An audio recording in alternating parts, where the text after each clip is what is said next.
Right at the time that this news emerged from China and from global media agencies, BYD then revealed discounts of up to 34% on 25 different models of cars because of excess inventory. But BYD are not the only company that have this issue of excess inventory. There is actually numerous Chinese car brands that are, you know, being very aggressive, and they had the same issues. This is sparking further price wars and what XPeng CEO has referred to as a bloodbath in China. Hello, my friends. Welcome to the channel. I'm Sam Evans. You're watching the Electric Viking. Several electric car manufacturers will be forced out of the market or be acquired by larger brands, say experts in China. In fact, a number of experts have said this. Why? Well, even though the Chinese car market is enormous, with around 32 million, probably around 33 million sales this year, meaning more than one in every three cars sold worldwide will be sold in China. It's still not big enough for 92 different electric car brands.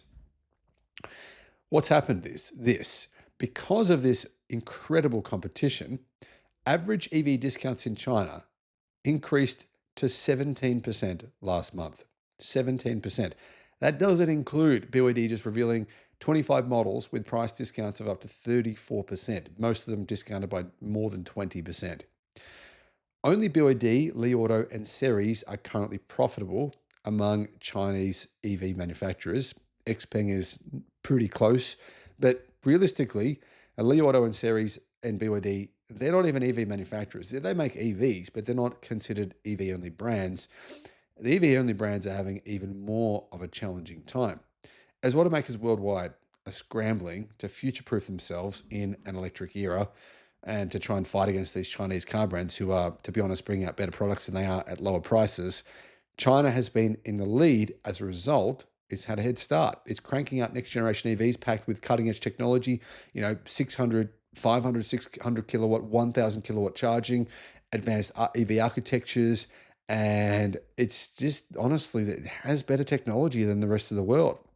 It's doing this at a record pace, but behind the buzz and the, well, incredibly impressive new models, there's a financial reality dragging at the wheels. Most of China's EV brands are burning cash, not banking it, particularly companies like NIO, who burn through cash like you wouldn't believe. At last count, there were around 50 EV brands competing for space on Chinese roads. I mean, those are 50 that are well known. There's about another 40 that are less well known outside of China.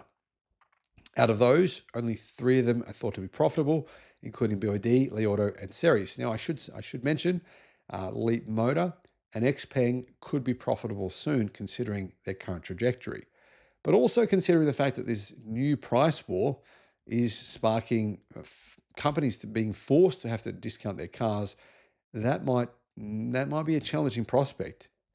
Despite this, brands continue to offer generous discounts in order to grow their sales. And why they're doing this, why do they appear to be foregoing financial security in the pursuit of sales? Well, because they have to.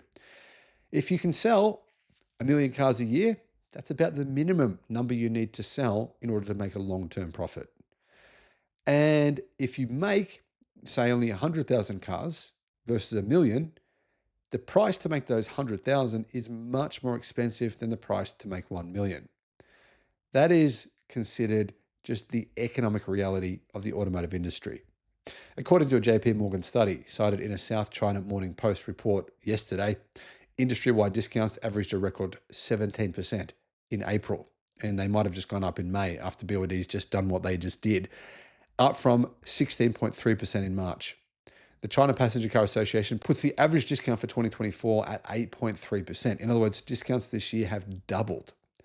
Average EV prices were trimmed by 10% in December. That's not just aggressive, says CarScoops, that's unsustainable. And I have to agree, when you're looking at prices being discounted by 10% of EV prices discounted 10% in December, and now this year, 16.8% discounts. It isn't, I agree, it is not sustainable. Last year, the difference between the selling price of an EV and an automaker's costs, including raw materials, labor, and logistics, known as the vehicle margin, dropped to 10%. Still better margins than the Volkswagen Group or Porsche or Mercedes-Benz, But still, those margins aren't sustainable in the long term, especially when that's down from around 20% only 4 years ago.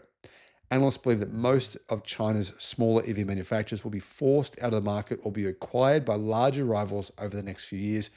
It's not just analysts saying this, by the way. CEOs of some of these major companies are saying it as well. China's government is saying it as well. Nearly all of them were the victims of price competition, said Fate Zhang at CNET Post. But if any of them chooses to exit the price war, their sales will decline and they won't post a net income. Their sales will deteriorate within a very short period of time. You've got no choice but to compete. One potential lifeline, though, is exports. If you can sell cars outside of China, you don't have to participate in these wild discounts. Chinese car makers have begun shipping more EVs abroad where they can command better margins. As a result, companies like BYD and XPeng are saying within a few years, they hope that 50% of their sales come from countries that are not China. They hope that 50% of their sales come from outside of China. And that's where they can sell at much higher prices, still undercut legacy rivals, and still take market share.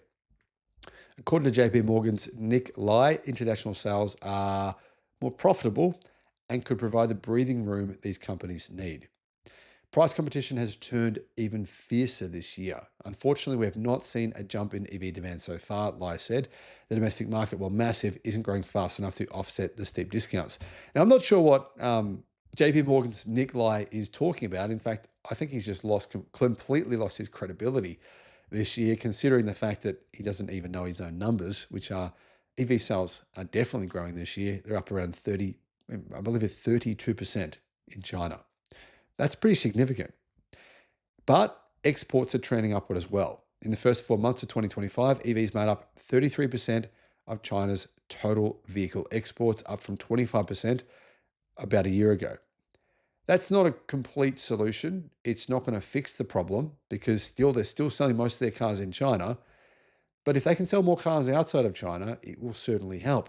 And put it this way, it's probably even worse for legacy automakers because they have to compete with these Chinese car brands. And let's be real, if you're a Chinese car brand, would you be willing to sell at 0% profit outside of China? It's better than making a loss in China, right? And at least enables you to make more cars. You make more cars, each unit is cheaper to make. It actually is a smart strategy. So companies like BYD and other brands, they're probably willing to say, you know what? We'll sell our cars with very close to no margin outside of China. That means that we can sell an extra million, all of our cars become cheaper to manufacture. The more we make, the cheaper they become. And that solves part of our issue in China of having overcapacity, having too many cars. Dealerships have too many cars. That's the reason why BYD have discounted their cars by up to 34% and 25 different models. 25 different, not 25 cars, 25 different models. We're talking about potentially hundreds and hundreds of thousands of cars in stock right now. They're being forced to discount. So it makes logical sense that there's other car brands currently under the same situation that BYD are in. BYD sales are going really well, and their sales are actually up 15% versus last year. But BYD is saying that's not enough. We are going to discount our cars even more. What that means is BYD's rivals, that's Volkswagen, that's Nissan, that's Mitsubishi, that's Honda, that's also Chinese brands. They have no choice. They have to react. How will this impact the entire global automotive industry? Well, it's going to be wild. I can tell you one thing for sure, customers are going to be loving this situation unless there's some bankruptcies. That might change things. Let me know what your thoughts are in the comments.